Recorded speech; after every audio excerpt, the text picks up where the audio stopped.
What is going on, Factually Football listeners? Back at you after a couple weeks off. Sorry for the sporadic casts lately. Been trying to keep up with Cody and Derek on all their casts over at Bringing the Juice, which have been great. Some hard-hitting action in the last week and a half, if you will. And look, I mean, it's a big week here in Indianapolis. Anything to say to the folks before we kick into the AFC South games for the weeks, fellas? Man, what a freaking week to be a Colts fan. Am I right? Like, oh my goodness. This is like one of the craziest times in recent memory. I mean, maybe you could throw the Andrew Luck retirement into it. But yeah, I mean, just the team and just what you saw from the Patriots week now to this week, to this past week against the Raiders. Like, it's just night and day from what this team was to where this team is now. Just, you can see it. You saw it on the faces of every player and every coach on Sunday. It's crazy, the difference.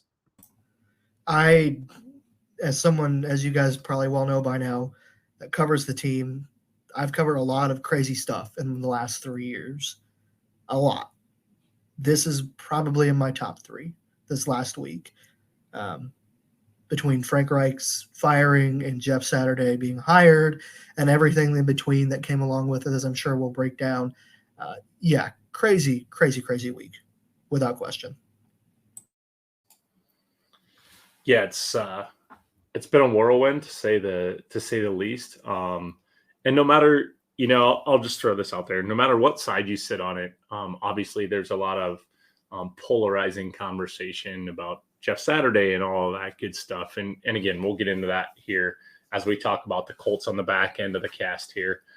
But no matter where you sit as a football enthusiast, I'm just happy to see those guys happy to play the game again. Because at the end of the day, when you start playing the game as a kid, you do it because you love it, and you continue to play the game because you loved it.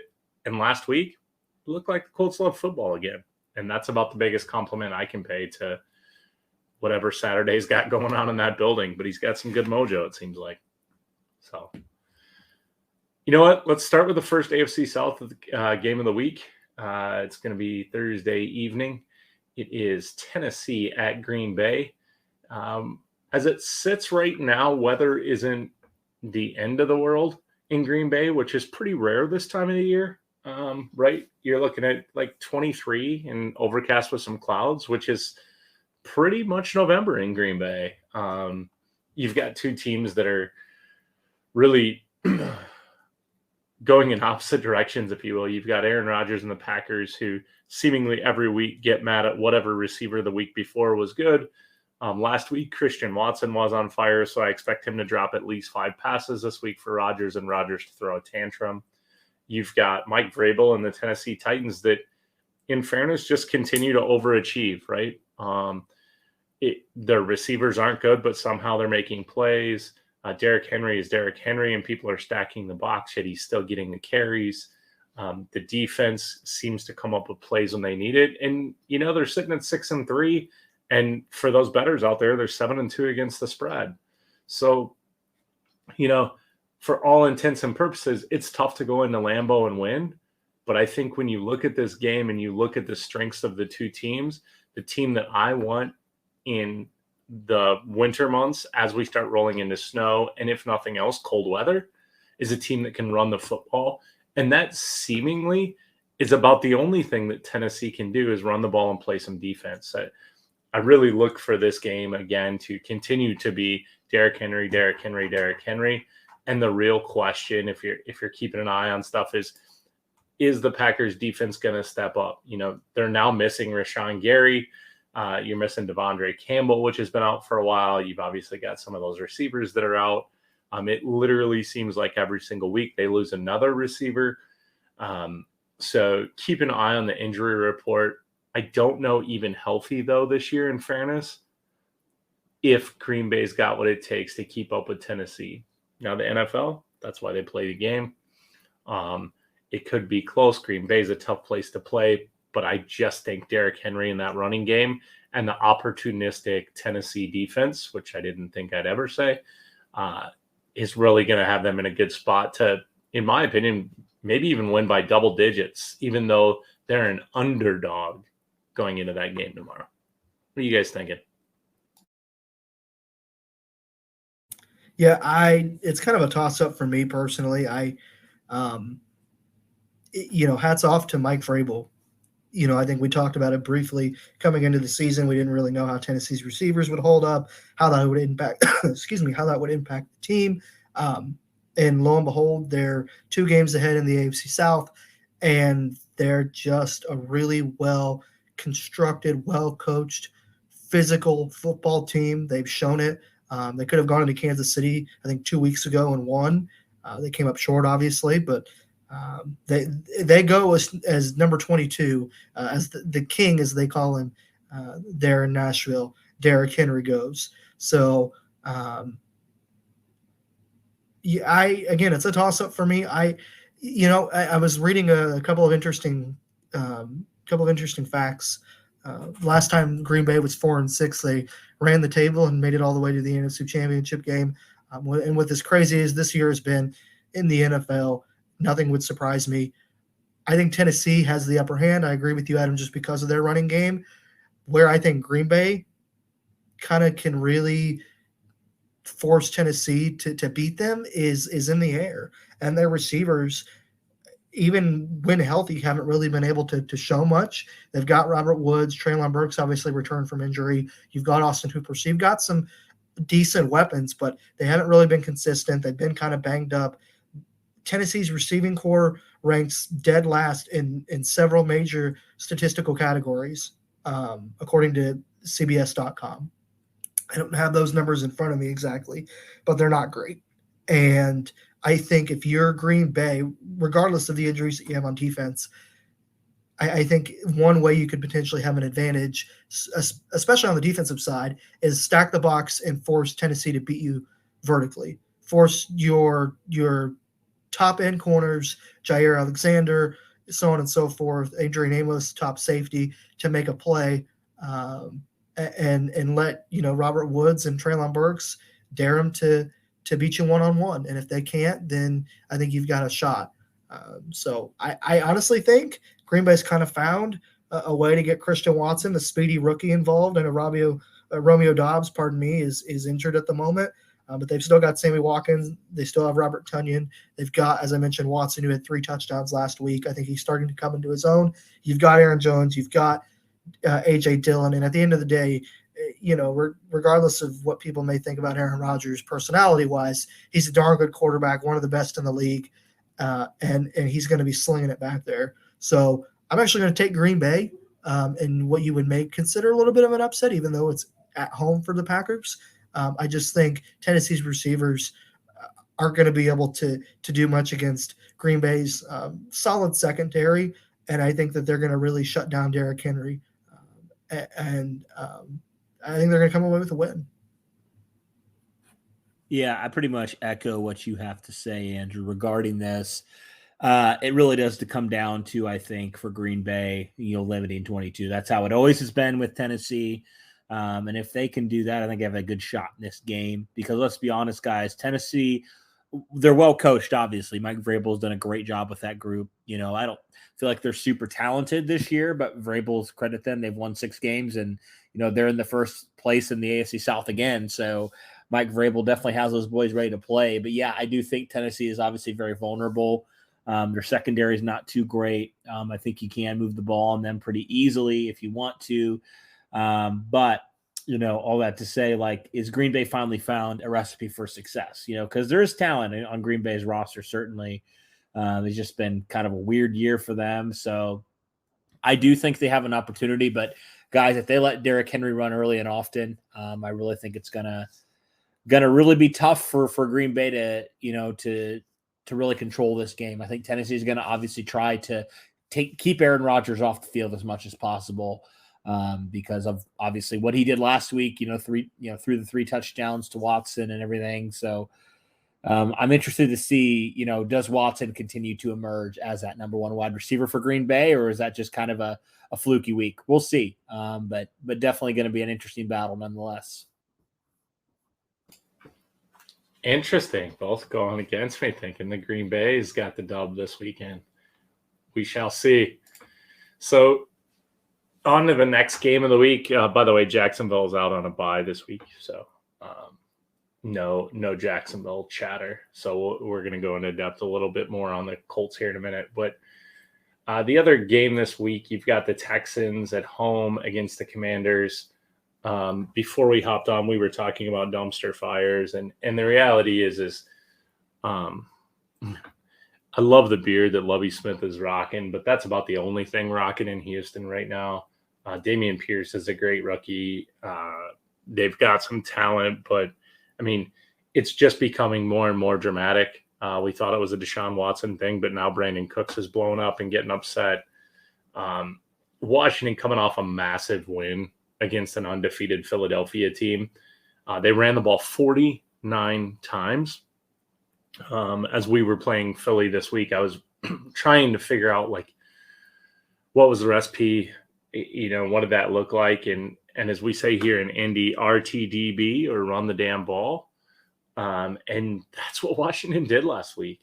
26 rushes by Brian Robinson, and pretty much the rest of them, minus a handful from Taylor Heineke, were from Antonio Gibson, who also saw some receptions out of the backfield, as he is wont to do. So, I mean, it came out today that Riverboat Ron said there's no guarantee that Wentz is going to have his QB1 spot when he comes back. Taylor Heineke looks like a high school kid running around out there, but the kid's having fun. And, who can fault a guy who beats an undefeated team last week? Again, another team that minus Scary Terry and, Curtis Samuel doing what he's been doing out of the slot. I don't think either team is overly impressive. This feels or smells like a 36 over-under type game, total points scored. But, I mean, I think Washington rolls here. I just don't think Houston has enough. But, again, it's the NFL.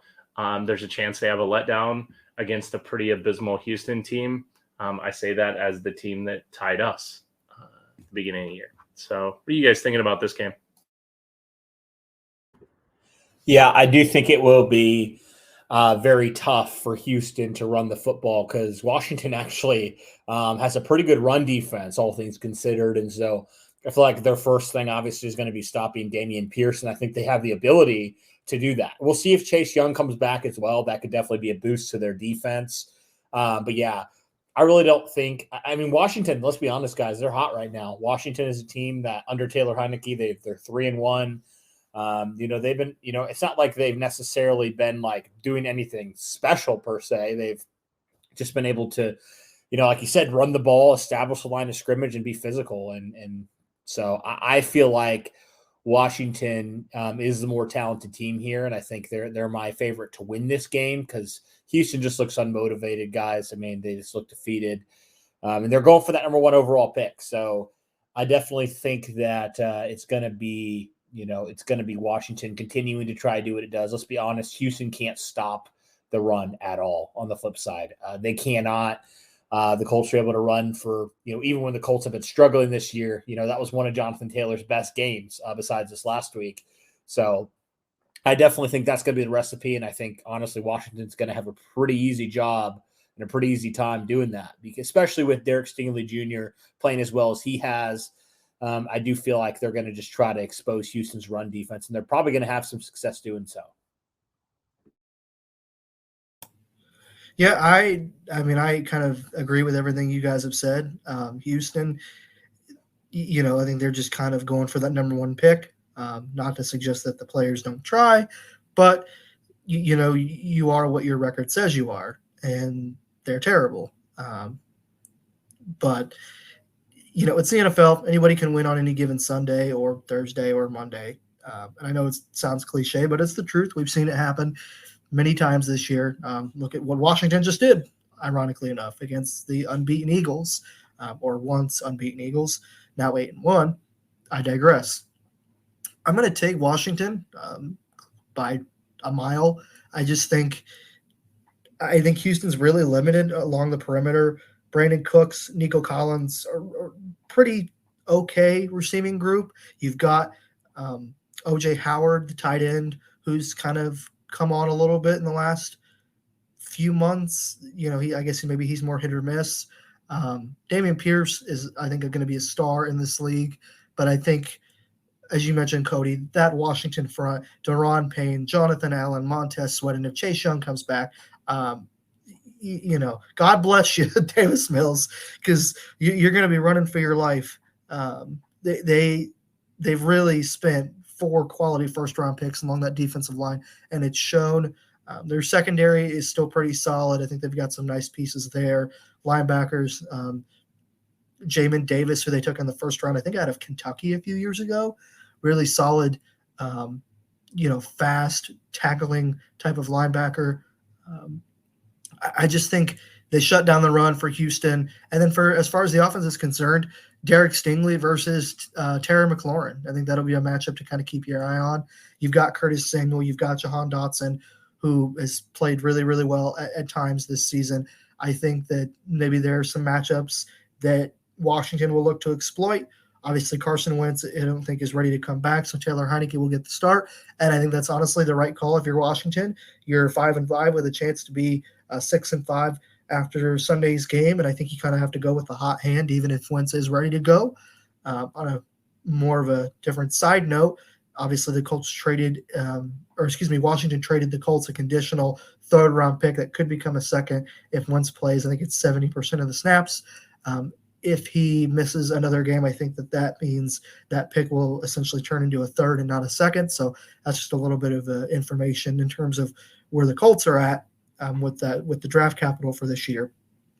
But nonetheless, I'm going to take Washington again by a mile. I just think they're much better on both sides of the ball, and I think it's going to show early and often Sunday. All right, boys, we reached it. The final AFC South game of the week is the Colts and the Eagles. Let's do something a little different for this one. Let's talk Colts offense versus Philly defense, and then we'll kind of go around the horn, and then we'll flip it. Talk Colts defense against Philly offense. Cody, you want to start it out, and then I'll kind of bring up the rear end on this one? Sure.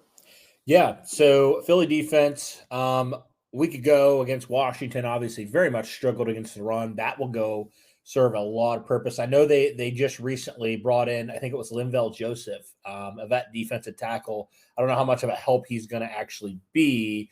But, all that to say, Philly really definitely did struggle to stop the run. Brian Robinson, I mean, let's be honest, guys, he's nowhere near Jonathan Taylor, but they just kept running him. And they kept having success. And what we saw, and again, I understand it's the Raiders. The Raiders are in a worse situation than the Colts somehow right now. But the Colts actually started to actually dominate for the first time this year, the line of scrimmage, guys. And, can that continue? I think it'll ultimately come down to that Colts O-line. Can they hold up again? Can they, create holes for Taylor and those guys? And then can they protect Matt Ryan? I mean, the Eagles they can still get after you in terms of rushing the passer. And they do have obviously Darius Slay back there too. And some other guys too, so yeah, I mean, they're definitely dangerous in terms of stopping the pass, but my question is, can you really exploit them when it comes to stopping the run, and just establish that play action and then be able to get more, find more creases in the passing game. That's going to be the big thing, all your receivers I thought played really well a week ago. You have Pittman obviously is your number one. Paris Campbell especially has really been showing out, and then Kylan Granson, and it looks like potentially Jelani Woods will be back for this game too. So like the Colts have options, potentially to work in their favor here, but it's definitely going to come down, I think, to the lines. And that's kind of where I'm going to be watching. Bernard Ryman, he's your starter at left tackle moving forward. How's he going to hold up again? I thought he played relatively well in his start a week ago against the Raiders and against all that. How's he going to hold up? How's Will Fries going to hold up? And, can Quentin Nelson and Ryan Kelly and Braden Smith continue to play like they did a week ago? If they can do that, I mean, I think the Colts can win this game. I really do. I think it's going to come down to that. Oh, no question. It's going to come down to to the trenches, who can win up front. Chris Ballard's philosophy, right? You win games late, November, December, and if you're lucky enough to play in January, you win them by dominating on the O-line, D-line, and that's where it starts. Maybe I'm the in the minority, guys, but I'm concerned a little bit with the Colts. I admittedly, they played really, really well against Las Vegas. They were far and away the better coach team. They have the better personnel. The offensive line finally got Taylor going in the run game. He averaged almost 7 yards a carry, was the AFC Offensive Player of the Week, had 147 rushing yards, 163 total yards from scrimmage, a season-long 66-yard touchdown. That's all great. I want to see them do it against a front runner for a potential Super Bowl, and Philadelphia presents that challenge, especially along the defensive side. And that defensive line, as you were mentioning, Cody, you've got Linval Joseph, you've got Fletcher Cox, you've got Brandon Graham, you've got Josh Sweat, you've got Derek Barnett, you've got all these pieces, first and second round picks all over the place. They're going to come after you in pass rush. You're going to have to protect Ryan, and Parks Frazier, who did a magnificent job at offensive coordinator, is going to have to, I think, scheme up more quick rhythm passing like we saw last week against Las Vegas, for Matt Ryan and company. I just think it's going to be really, really hard for the Colts to establish the run against this Eagles defensive front. I think certainly it is a weakness, but if you look at Washington's average yards per carry, they average less than 4 yards a carry.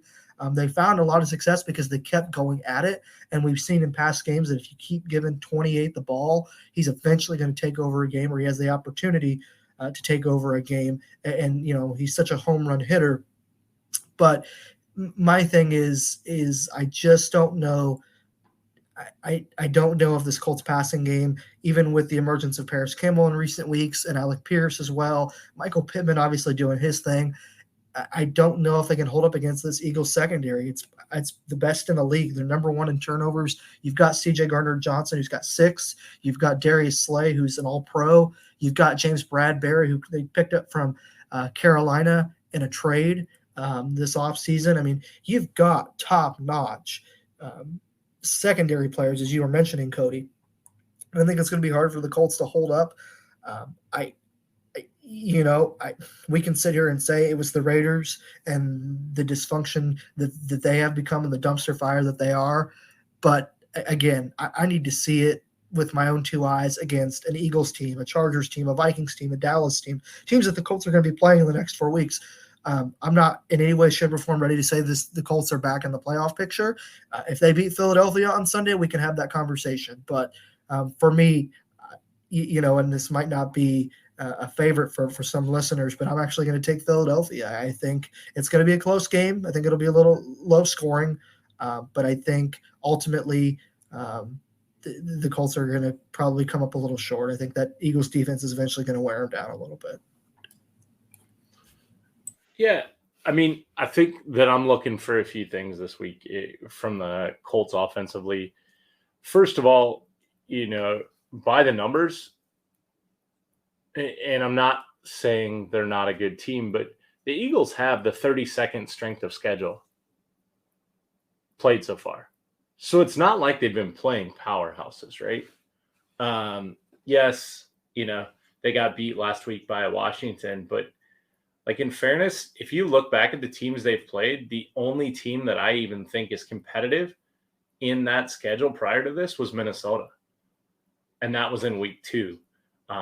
Funny enough, that's Minnesota's only loss at this point of the season. So again, not saying they're not a good team. I'm not wearing my blue-colored glasses here. But I do, as I looked back at the Washington game and how in the world did this happen? The quote-unquote shock the world win. I think there's some things to look at this week. I think Hassan Reddick's injury right now is very interesting to me. You've got a speed rusher on the outside. Quite honestly, the Colts wanted to go after him, and Sirianni swooped him up early.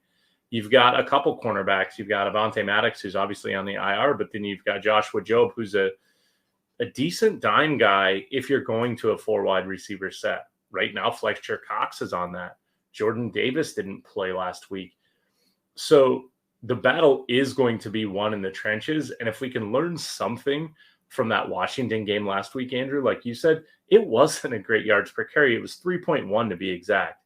They played a very simple elementary school game of keep away. Washington ran 81 plays and Philly ran 47. I think that's a simple math equation to win an NFL game. That's not just the Colts to beat Philly. That's not just Washington to beat Philly. That's the name of the game. And one thing that I liked that I saw out of the Colts last week was the fact that they did stick with the run. Lo and behold, we pop a big one with JT, right? I'm still looking for who that second guy to step up is. No offense to Jordan Wilkins, but I can't stand watching him run the ball. He is by no means the guy that I want back there. I'm very curious to see if Deion Jackson and or Zach Moss get a little in the mix this week now that Moss has been there for a couple of weeks. I think that adds a little bit of creativity back to the offense. I do think on the offensive side of the ball, if we run the ball and we can, at minimum, out offensive snap them, then it puts us in a good spot. But I just want to see us compete this week. And I do think that there's an opportunity for that. You guys touched on the offensive line, and our offensive line last week, funny enough, as I was going through some PFF stats, everyone on the offensive line graded out higher on the pass block than 76, except for Will Fries, who graded out on run block at 83. Interestingly enough, you had Quentin Nelson with his best game of the year, just an absolute man, as you would expect from Q. But Ryan Kelly stepped up a little bit more. I look for these guys to get out and road grade a little bit more this week. Look for Braden Smith to start to feel a little more comfortable now that he's having another game with Fries. I look for that to stay consistent. I think that's one thing that you're going to see with this Colts team. When you have an offensive lineman as a head coach, I think he is going to value consistency. Something to note for those of you who are not aware, this game is inside this week, but Jeff Saturday had them outside practicing today. And as you guys said, I did see Jelani Woods out at practice today. And so I think he's trying to instill some grit in this team. Again, the Eagles are 8-1 for a reason, and it isn't because they're terrible. It really is because of Jalen Hurts, in fairness. But they gave Washington last week 4 first downs on penalties. If that trend continues, that puts Philly in a bad spot. If they get if they give up double the snaps that they take, that puts anyone in a bad spot. So I think that's really the name of the game. Can the Colts control the clock? Does Philly have a good run defense? Yeah. Without Jordan Davis, I'm not sure they're as good as their stats may project out there. I think they're a good pass rush team. But look, if there's anything Matt Ryan's used to this year, it's being on the run. We don't want him there, but I think a quick passing game. I think Jelani back. I think Kylan Granson. I think Paris Campbell on some of those quick hitters.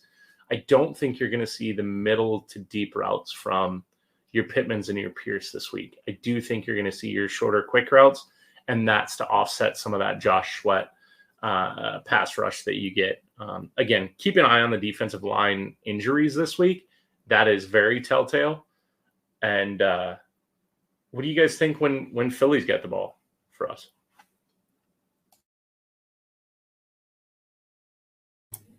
Defensively for the Colts, I've been impressed. I think they had their first couple of weeks against Houston and Jacksonville, as we know, were just awful. And since then, since Kansas City, honestly, they've really, really buttoned up. I mean, guys, as we know, a couple of weeks ago, I think it was week 7 against Tennessee, they didn't give up a single offensive touchdown. Now, granted, they lost. They kicked themselves in the foot as they've done practically all season on offense. But the defense has done their job for the Colts practically almost every game this season. And they held Josh Jacobs and Las Vegas's trio of running backs to less than 80 yards on the ground total. Excuse me. Aside from Devontae Adams, it's Devontae Adams. He's a top 3 receiver in the league. He's going to do his thing. excuse me, I apologize. I don't think a single Raiders pass catcher surpassed the 100-yard mark outside of Adams. Isaiah Rodgers has really come into his own. A good friend of ours, Zach Hicks, does really, really solid film breakdowns. Did a film breakdown of Rodgers this week. I think he's only been targeted in coverage, I think he said 5 times this year. The quarterbacks don't go near Rodgers because of how well he's played. And obviously, Stephon Gilmore's been as advertised. Is he as good as when he was, a few years ago as the 2019 Defensive Player of the Year? Probably not, but has he been very much a B+ to A- corner for this Colts secondary? Absolutely. I mean, realistically, you could argue the Colts have 3 wins on their record because of Gilmore. He has 3 game-winning pass deflections or interceptions. I guess one of them was an interception in Denver. But to me, guys, for the Colts defense, their run defense is top 3 in the league. Their pass rush interior, Buckner and Grover Stewart, are having all-pro seasons. They're playing phenomenally. I worry a little bit about the edge rush. You've got 2 of the better tackles in the league on Philadelphia's side, and Jordan Mailata at left tackle and Lane Johnson at right tackle. There was a crazy stat that Lane Johnson hadn't given up a single pressure in almost 2 years. I mean, he's not easy to beat. And Kwity Paye, who's currently got an ankle injury, I think it's something to monitor just because you want Paye, who's really come on and played really, really well and produced as an edge rusher for the Colts this year. You really want him out there. I think Diom Adengbo might struggle, even Ifedi Adengbo as well. Yannick Ngakwe's played okay. He's been a little inconsistent for my liking. But the edge rush, I think, for the Colts is something to keep an eye on. Their linebackers, Bobby Okereke, Zaire Franklin, have been outstanding. Even E.J. Speed, when he's been given opportunities, has played really, really well. Ultimately, I think the Colts have, statistically, a top 10 defense. I don't have the numbers right in front of me, but I think it's certainly up there. The biggest thing for me, guys, is can the Colts force takeaways? Can they force Philadelphia to make mistakes like Washington did? That is the key for this Colts defense in my mind. And the reason I say that is because Philadelphia turned the football over 3 times Monday night against Washington. They turned it over 3 total times prior to that game. 3 total times. For those of you that don't know, that's tied for the least amount of turnovers through 8 games in NFL history. I mean, you're talking history. That is super, super impressive. That goes back to coaching. That goes back to a variety of things. And I think of this Colts defense, they can absolutely get stops. They can absolutely force Philadelphia's hand in a way. But you've got to be able to cover number 11. Colts know him all too well. He was in their division the last couple of years, and he practically cooks them every time he plays them. You've got to be able to cover number 11, and you've got to be able to find number 6. Dallas Goedert is out for the next 4 weeks. He was placed on IR this morning. I think that's a pretty significant loss for Philadelphia. But you got to know where number 6 and you got to know where number 11 are on the field at all times. Don't downplay the role of Miles Sanders. Philadelphia's running game is excellent. It's a really kind of a strength versus strength. I think Philadelphia loves to kind of run and build off the run game and play action and get their receivers out in space. I think, again, the key for me is Colts turnovers. Can they give their offense a short field, and can the offense for the Colts turn that into touchdowns and not field goals? Because you're going to need touchdowns to beat this Philadelphia team. We've talked about how good their defense is. Their offense is even better, and if you're not careful, they'll hang 40 on you. So I like the Colts' chances on defense, but to me it comes down to can they make key plays like they've done for most of the season when it matters most, and can they force takeaways? Yeah, I mean, let's be honest. Like, this Philly team is the most talented team this Colts team has seen all year. There's just so many ways they can attack you. I mean, obviously you start with the quarterback, Jalen Hurts. I mean, he can do everything. He can run the ball. He can pass it. He can throw it on you deep. He can throw it short. Like, he can do just about everything. Saying that, he is a young quarterback. They do make mistakes. And he didn't have his greatest game a week ago. So, potentially is susceptible, but he does have 2 excellent receivers. Devonta Smith, and then obviously AJ Brown, who the Colts, like you talked about, they know him very well, and he has been a Colt killer for years. So yeah, I think they got to put their two best corners on him. Two guys that I think are playing at elite levels, great to elite levels, and Stephon Gilmore, and then obviously Isaiah Rodgers as well, who's coming to his own this year.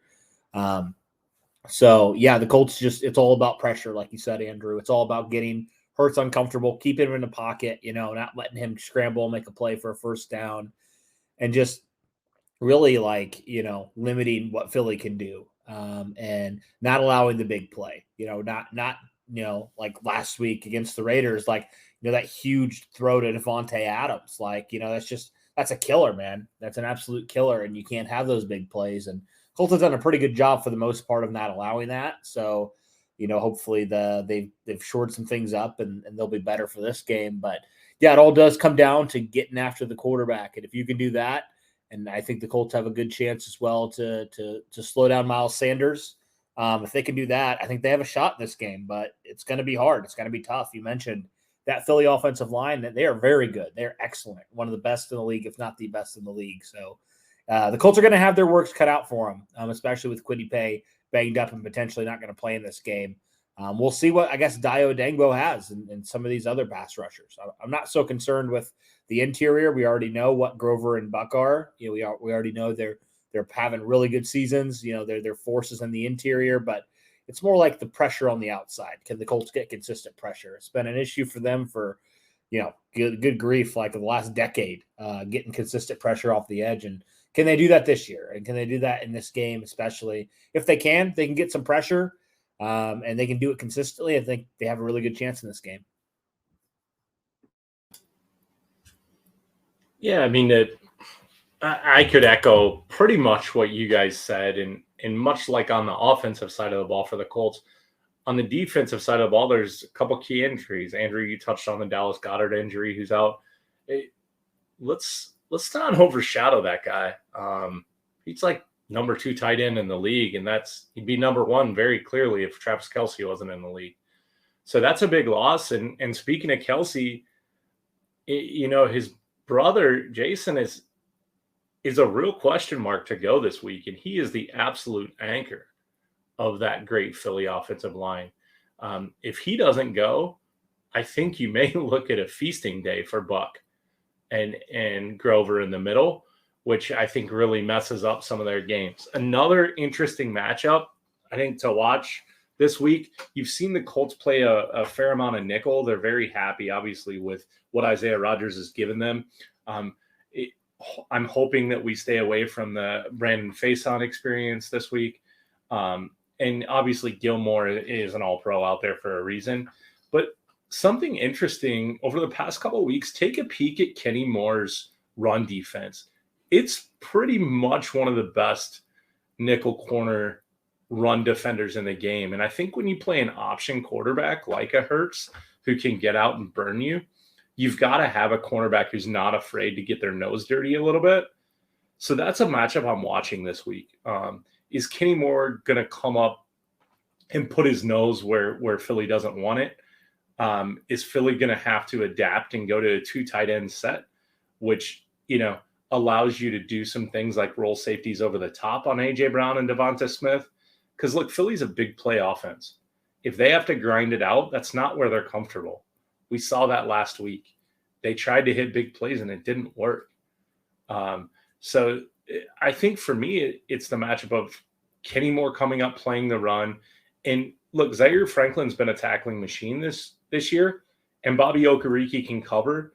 EJ Speed has really good stats in coverage, right? So I think the Colts may be able to get away with that nickel package and get some of those linemen in and out there in the middle.